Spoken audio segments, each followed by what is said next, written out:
So the vertical prison, which is the platform, is still up and running, as we saw with the second installment in what looks set to become a series of movies. Following the success of the first movie a couple of years back, the anticipated sequel has just landed on our screens, and I think it's safe to say that this one didn't quite land as well as the first one did. Focused on Perempuan, an individual that sent herself to the platform in order to give herself time to forgive herself for a death that was caused by a piece of her art. This movie tackled slightly different themes to the original one, and we saw that a revolution of solidarity was formed, which meant that it was no longer a lawless land. With a real deeper meaning at the core of this movie and a couple of different interpretations, let's jump into the video and break down all that there was to take away from it. Here is the Platform 2 ending explained.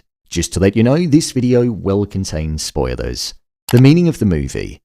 I feel like there are a couple of different key takeaways from this film. One in a broader sense, which is focused on the mindset of solidarity, and the other on wanting forgiveness for your mistakes, the ability to be able to go back in time, but the inability for that to be a reality.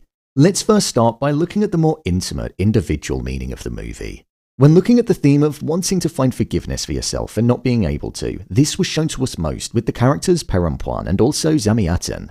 There was a mystery around why Perempuan was inside of the platform prison, and it was revealed towards the end that she was an extremely wealthy artist that once made a piece of art that was of a beastly dog and it had sharp claws. When it was being exhibited, her boyfriend's son at the time was at the exhibit, and he ultimately ended up dying by stumbling into one of the claws and it going through his eye. She felt responsible and carried the guilt of his death because it was her decision to not have any safety barriers around it. The motif that she constantly repeated was, "I need to escape, if I could save him, if I could turn back time." This is something that really leaned into the fact that she wanted to repent for what she believed was her sins and go back and prevent it from happening, something which just wasn't possible.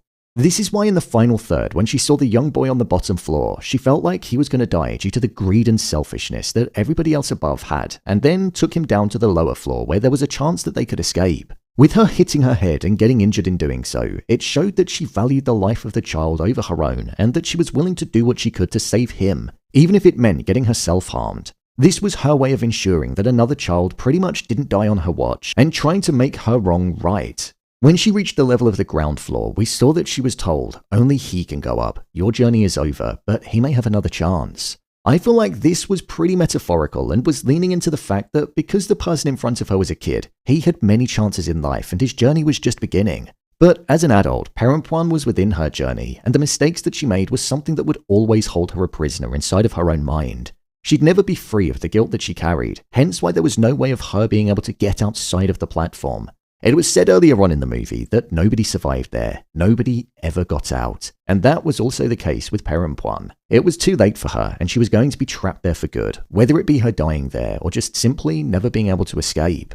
When looking at the wider themes of the movie, the whole purpose of the platform is that it's a way of taking a zoomed out look at society and the greed that can be present within it, taking when you don't even need to.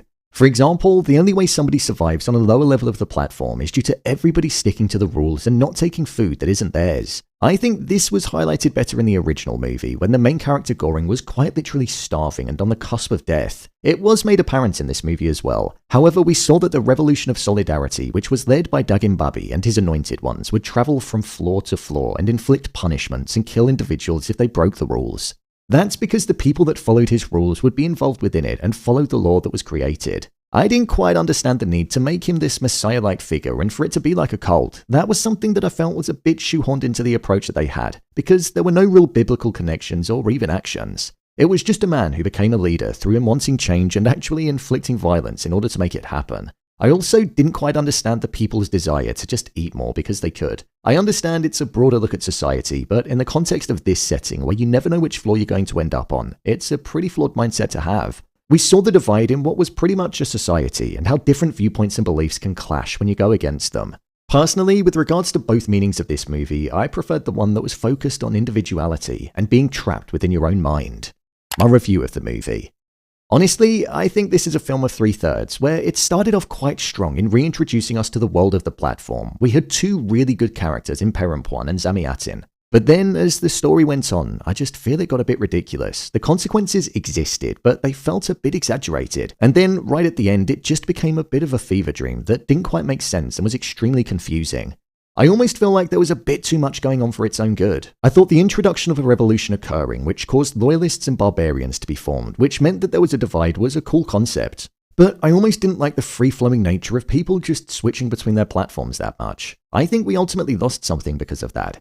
The first film was great because it felt quite intimate until the end because it was very conversation-focused. This one kind of lost that intimacy and instead replaced it with a conveyor belt of characters that just kept being introduced to us and then being killed. The whole idea of the platform being a visual representation of your mind and the mistakes that you can't outrun, which essentially lead you to be trapped there, is something that I think is an interesting concept, but I just don't think it was executed that strongly in this feature.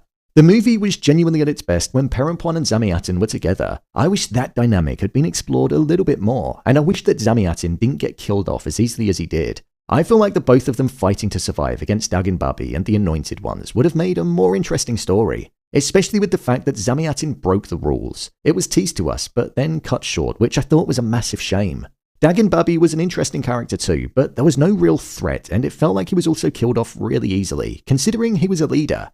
In terms of the pacing, it didn't feel too long of a movie, because I suppose it wasn't. And to be honest, it's filled with quite a lot of action, which does make for some light entertainment. It's just the final third that feels like a bit of a drag.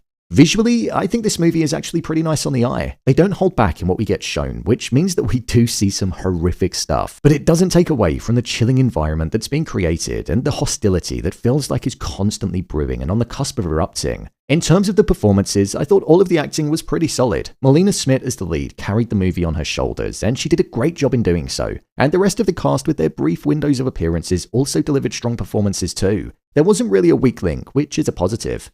So I suppose the big question is this movie worth a watch? I'd say it's worth throwing on a Friday or Saturday night, as it doesn't take up too much time and it's open for discussion about what the ending actually means. So you'll get about a half hour's worth of conversation with whoever you watch it with after. As I said, the concept is cool, the world that's been created is also very interesting and original, but it just loses itself a little bit. If they decide to progress and make a third movie, then I think they're going to have to be more in line with the first installment when compared to the latest release.